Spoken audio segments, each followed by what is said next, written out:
Hey, BK, with Ofer Cohen. So, David, how did you get here this morning? Because, it was kind of interesting. I invited David at 9:30 a.m. And at 9:27, I got an email that, one of David's biggest weaknesses is that he's always late. And so I figured, let's get it out of the way and kind of clear the air on that one. And just so we can kind of... Let's just deal with my weaknesses. Just first up, yes. let's just deal with all my stuff. Then we can only go up from here. Exactly. I tend to be a little distracted, and I tend to run a little late. And I scream at my kids time management, and it's become enough of a thing that they've now shortened it to TM. TM. But it could easily be yelled right back at me. Certainly when there's a commute in the morning, I need a 10-minute. Need a 10-minute grace period. That makes a lot of sense. So I think we're going to start the shows, and I'm going to say, "Hey, David," and we say, "Hey, Ofer." Yes, and I'm going to say, "Welcome to Hey BK." Welcome to Hey BK, the show that lets you get to know the people behind the Brooklyn transformation. So for our first episode, I talked to David Kramer. David is the president of Hudson Companies, which he joined in 1995. Hudson, in my opinion, is one of the most community-minded developers in New York City. They've developed over 10,000 apartments in New York. In my conversation with David, we explored what made David right for Hudson, what made Hudson right for David, and throughout, you'll hear his love for the city. I'm so happy to be hosting this show and bringing voices like David's to you.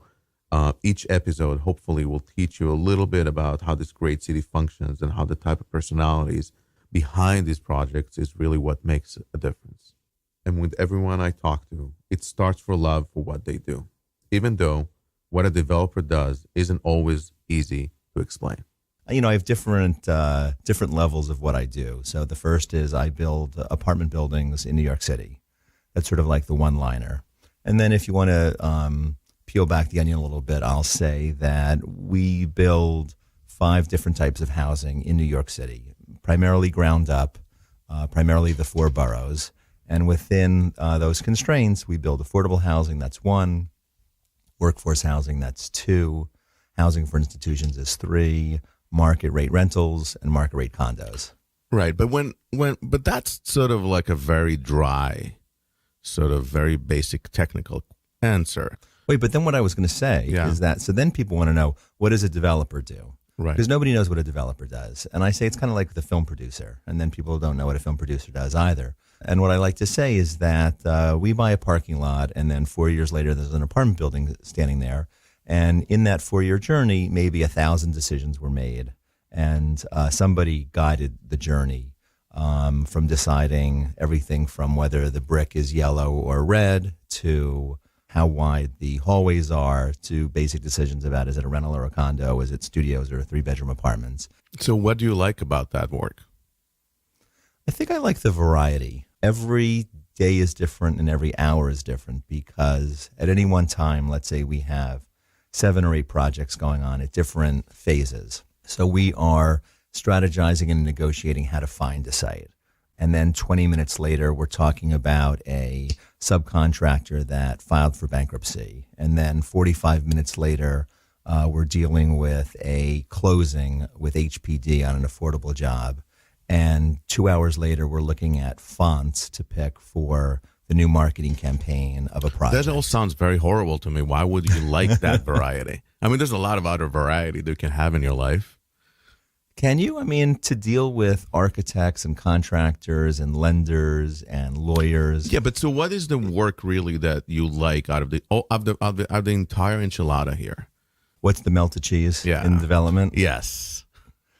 We have a bell at Hudson, and we ring it on occasion when there's a victory. And I encourage as much bell ringing as possible because the development process over a 4-year period is at the most exciting, a very tiny victory, in one day. Like you finally gotten the Department of Buildings to issue a C of O, a certificate of occupancy. You finally have a closing with your construction lender. You finally leased up the last apartment. And so there are benchmark moments that are very exciting. And it is 1,000 steps to that moment where it's very exciting when you've leased up your last apartment, but it was a 7-month journey to lease up every apartment. So is it like celebrating small victories? yeah, I mean, But the real satisfaction is at the end or throughout the process, or? I think you have to really enjoy the journey, because it's a little bit of an anticlimax when the job is finally done. That's not when it was exciting. It was exciting when you finally signed the deal and got control of the site. It's exciting when you see the building coming out of the ground. It's exciting when you see the brick in the windows that you've picked, or the limestone from Portugal on the facade of the building. And David's enjoyment in the small victories, it's within its whole company. And they and he love what they do. And to do what he does and be so great at it, you need to. So I have this theory that no kid growing up thinking, I want to be a real estate developer, when I grow up. I think that's pretty accurate of everybody at the Hudson Companies. I once sort of gave a little pep talk where I said, none of us came from affluent families. None of us came from real estate families, but we are hardworking and scrappy. And I don't think anybody says, certainly from my generation in the 70s, I want to grow up to be in real estate. And most of the people at Hudson started from the civic side of real estate, working for nonprofits and affordable housing, working for city governments. Me personally, I wasn't thinking real estate. I was thinking homelessness. I got into housing in the 80s as a save the world do-gooder. I'm sure there's a whole generation of you guys, but don't you think you stand out this way in our industry? No, I don't. Every industry has a wide variety of people coming to it. I think real estate is really the big tent, and that you have parts of the real estate industry that never meet each other. An office broker who is the king of Midtown office leasing may never in 50 years bump into the king of affordable housing who is hanging out at 100 Gold Street at HPD. And so there are a lot of different nooks and crannies in real estate. And I think there is always going to be the group that's interested in the life of the city, who maybe was an urban studies major. In the 80s, people were much more focused on homeless issues. And then 20 years later, people were much more focused on sustainable issues. And so now you have a whole generation of people in this business who care a lot about sustainability, energy efficiency that didn't exist, 20 years ago. Right, and it's also affordability, right? I mean, in every step, in every sort of segment of our industry, there's the idea of affordability, especially in our city. So how do you come from, being an affordable, mission-driven developer, which you still do affordable housing, and to developing probably one of the most luxurious buildings in Brooklyn Heights, or in Brooklyn, right? Or New York City. Or New York City. Or the United States. Or it's nice to have a mix. I mean, a lot of it is the same skill set, working with architects and lenders and understanding a site and figuring it out and putting the pieces of the puzzle together.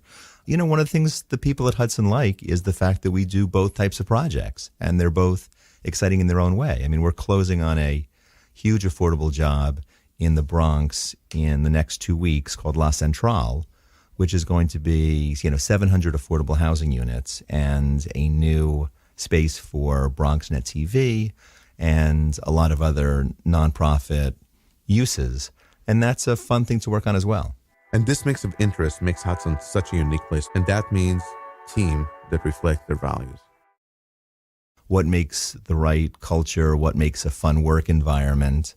I've sort of been running the show at Hudson now for, let's say, the last probably 6 or 7 years, after what had very much been a partnership and been at a minimum 3 people running the company, and then it somehow became just me. And so it occurred to me that I can suggest all sorts of things. And so we have a bring your dog to work day, and we have a sushi and massage day. And it's nice to be able to say hey, let's try and experiment. And, I try and emphasize that I really don't care when people come in or when they leave. It's sort of results oriented, and that we can have fun at the same time that we are developing the projects, and we have high standards for ourselves, but that doesn't mean we can't have fun with bringing our dogs to work. The flexibility David brings into being a boss, it was with him through his career. A willingness to embrace new kinds of challenges and curiosity towards the unknown. He began his career in LA, wanting to fight the homelessness, and then he moved back to New York and was ready for a new challenge. And then I wanted to tweak it a little bit. I wanted to make more money. I moved back to New York, and I enjoyed being a housing developer, but I didn't feel like I had to devote myself exclusively to affordable housing. And it's interesting, the same time I interviewed at the Hudson Companies in 1995, so did Sean Donovan, who eventually went on to be HPD commissioner and HUD secretary. And as I understand it, Sean wasn't interested in considering a job at Hudson because they were hiring a project manager to work on an 80-20 in the East Village.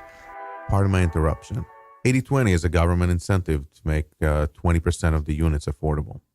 And I understand Sean's feedback was that he just wanted to focus exclusively on affordability. Yep. So I think my one sort of pivot moment was realizing I didn't want to just do affordable housing. I enjoyed housing development, but I also wanted to make money. And I had seen the world of the nonprofit salaries in LA. So when I moved back to New York, I had made certain promises to my wife. I would make money because we had been in LA where she was more the breadwinner working in the film industry. And then coming back to New York, I said I would step up. That's unusual because usually a real estate developer would be the breadwinner and the film producer would be the one supported by the real estate developer. Well, for our courtship, she made, I think, at least double what I did. Amazing. And of course, along the way, there were challenges, what we call the holy shit moment. My holy shit moment? I think it was pretty scary when I moved back to New York, and I was concerned about whether I was hireable and marketable because I had a nonprofit background, and I took some part-time work, but there was a lot of stress about whether this was going to make any sense. So I would say that was one good moment.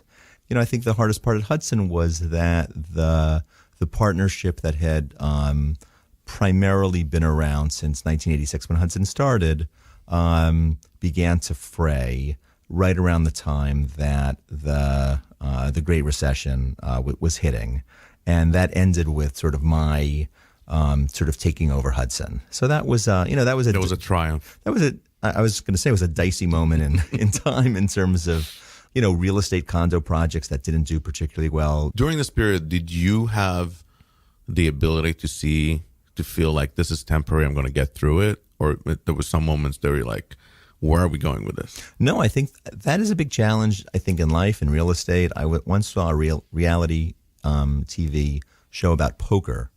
And a poker player was saying that the problem in poker is that when you win, you just think that you're always going to win. And you get overconfident. When you lose, you get down on yourself and you make reckless decisions because you're afraid you're always going to lose.